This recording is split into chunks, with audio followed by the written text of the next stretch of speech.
Hello, good morning. It is a good morning. Yeah, good to see you. Nice to be seen. So many beautiful people here. I just love looking at them. I could feel my source. See this? Yeah. I should know. I'm a sound engineer. I should know. All right. Okay. I could feel my source guiding me to how beautiful people are. How beautiful we are. Well, we'd say that a little different. Okay. That's how your source always sees them. Yeah. So you felt your source guiding you to that. Yeah. You were calibrated to your source, so that's what you felt. That's alignment. Yeah. Yes. Yeah. Yes. Wow. And the knowing, I know it's really helpful to just know you're in the right place. You just feel it. That's what the calibration is, isn't it? You reach for it, you find it, you feel it. Sometimes you don't find it and you know that. Sometimes you do find it and you know that. It's like tuning a guitar. It's like tuning anything. As a sound engineer, you really understand that, don't you? Yeah. Or as anyone who plays a radio. Yeah. You have to tune to the station to hear it. Yeah. I get little corrections sometimes where something really inconvenient happens and I feel myself starting to get frustrated. And then a moment later, or like someone cuts in front of me in traffic and I'm like, oh, now I'm late. And then I have this immediate correction where I'm like, now I know I'm in the right place for my next, whatever, better rest of the day. And I was, if you interpret it as, oh, now I'm late, you just kind of go down that. If you're being on time or late is dependent upon whether one person cuts in front of you, you need to leave a lot earlier. True. That's one of the things I really want to talk about is, and I know so many of us do this, so I feel like it'll be helpful to explore for a moment. Well, the reason we're playing with you like that is because you all do this. You test things right down to the wire. In other words, you just push your luck so far. And what we are really wanting this conversation, not this today, conversation to activate within you is this understanding of when you get out ahead of things, then you're not always on that bleeding edge where every thought must be precise in order to save your life. You can get out ahead of things, and then every moment can be rich and expansive and full of insight and pleasure. You don't have to be right up against the edge. And something about that, we're giving you a little more than you're asking for here with your words, but it really is something in your vibration that we want to address. And that is, you're not being challenged by the universe. This is not a contest of wits. This is vibrational response to a vibrational output.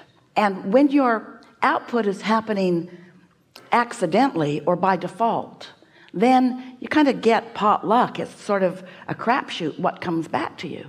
But when you are deliberate about what you think as often as you can be, then life starts to smooth out and you get all this leeway for the purpose of the pleasure of the moment, of the moment, of the moment, of the moment, of the moment. You're not being tested here. Somehow that theory got a footing a long time with all of you, and so you've got yourself up against this hard challenger, and there is no challenger. The only thing that challenges any of you is your own split energy, you see. So we want to hear you fully, but we think that we might have laid a framework that will make our conversation that comes next easier to understand. Absolutely. I want to get into two things, but the split energy part, I feel like a lot of us really suffer from that. Well, split energy, it's just sloppy thinking. I want it, but. Well, do you want it or not? Yeah, I want it, but I don't not want it. Well, do you want it? Yeah, I want it, but I don't want that. That's the question. Do you want this? Do you want this? Yeah, I really don't want that. No. Do you want this? I want that with almost all of my heart. I just don't want that so much. That's split energy. Or a lot of times we say we're in our day, we're doing our thing, maybe we're in a good mood, we're connected to source to a degree. We'd like to be connected to source more of the time. And I think a lot of times we just start to look at things like, okay, it's a bad moment now, or it's... This is the question that we want to put to you. It's all right. Stay with us just for a moment. What did you do before you got into your day?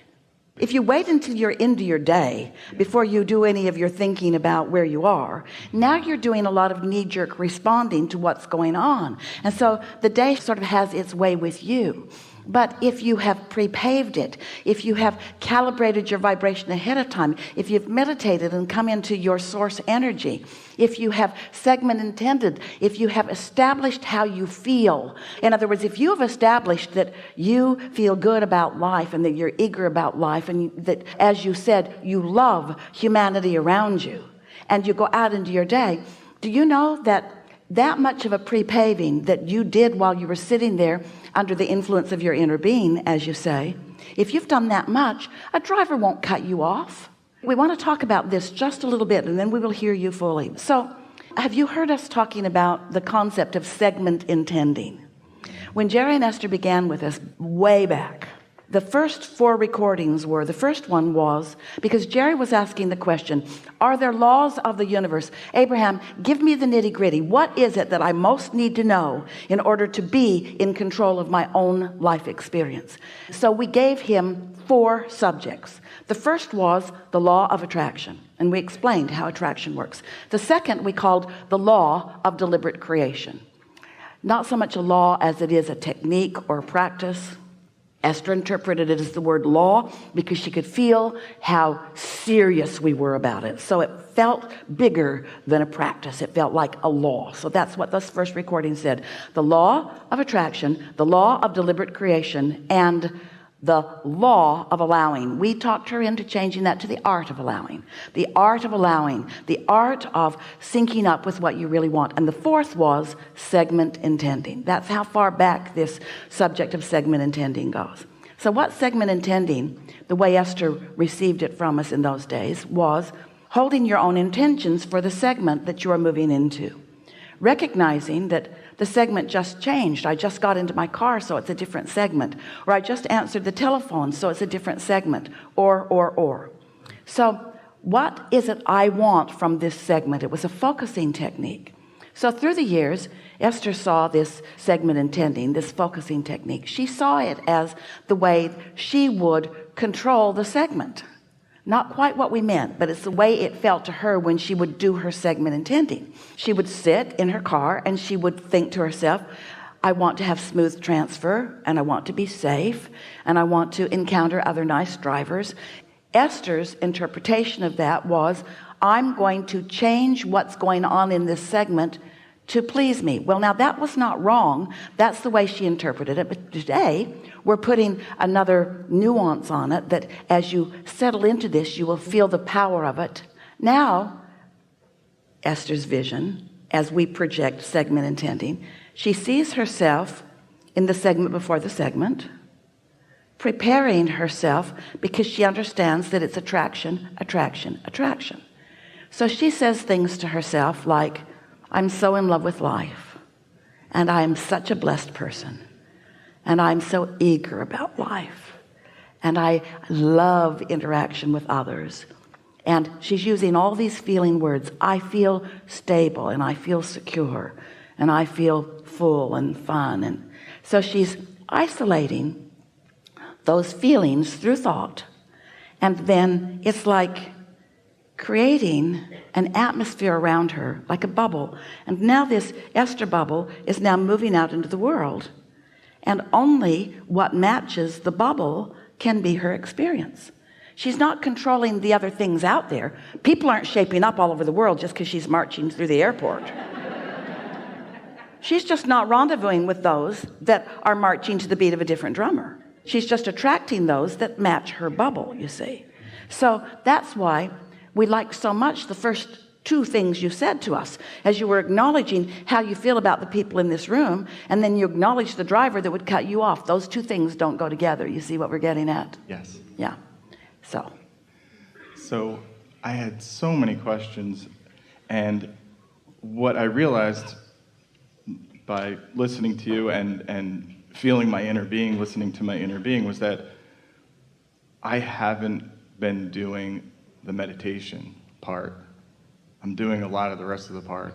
Unless you are willing to prepare yourself vibrationally, then whatever vibration is the most dominant in the segment in which you are engaged will rule. If you walk into chaos and you're not in alignment with this power that creates worlds, then you're going to be a reactor to the chaos. That's why we say you got to get out ahead of it.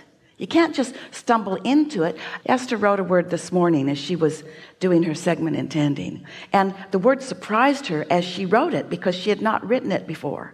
And she underlined it as she wrote it. And the word was, I am so appreciative of the propulsion. And what she was getting at is the power of law of attraction and the energy that it causes. There's an actual sort of clearing of the atmosphere when you are a vibrational match to what you want. Nothing that is not a vibrational match to you can come to you. But the thing is, there are a lot of things that are a vibrational match to you that you don't mean to be a vibrational match to you, that are a vibrational match to you because you are a sloppy offer of vibration. We say that to everyone to some extent, because you're not doing the preliminary work. If you don't take the time to line up with the energy that creates worlds, then you could walk into an atmosphere where there's some sort of mob rule going on, where somebody's really upset about something. They're having a hair on fire, hair blowing back experience. When you walk into it, you're going to respond to it if you don't have some stability going on in your own vibration.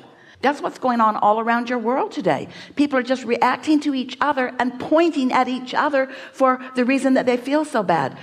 But it's you, it's not them. You're the reason why you feel so good or so bad, right? It's your reaction to them. But you would not be reacting to them if you were reacting to something before you were reacting to them. That's what we mean by getting out ahead of it. If you are allowing yourself to be one of the cooperative components, see, this is how it works. You sift and sort in your human form and ask. That's step one. You launch this rocket of desire. Step one, ask. Source answers that by calibrating to your desire and by holding the desire unequivocally. That's such an important thing to understand. And then step three is you no longer knee-jerking or responding to the things that prevent you from being one of the cooperative components that your inner being and the law of attraction are gathering to you. The cooperative components are all being gathered. The question is, are you one of them? And the answer to that for most humans is no, not quite yet, because I'm still defending and blaming and justifying. So even though I've launched a rocket, and even though it's off and running, and even though my inner being has calibrated it, and all the cooperative components have been gathered, and the path of least resistance has been carved out for me, as I stand in that defensive mode, still explaining why I need it, I hold myself apart from it, and that's why I feel negative emotion. And so the way that you don't do that so much is by, when there's nothing going on to which you are reacting, when you are in the quiet of your own space, where you can sit for a few minutes, 20 is quite enough, and quiet your mind by focusing on something boring like the dripping of a faucet or the hum of the refrigerator or the air conditioner or some boring thing that doesn't get you off on a wild goose chase about one thing or another. As you focus on something, your mind will quiet, and as your mind quiets, your vibration will rise, and as your vibration rises, you will join the vibrational frequency of your inner being. And when you do that, then that becomes your point of attraction. Do you understand the power of that? By thinking nothing, you quiet your mind and you join the vibration of your inner being, who's thinking everything about everything that matters to you. Oh, to calibrate to that frequency, there is a momentum, there is a propulsion in that, you see.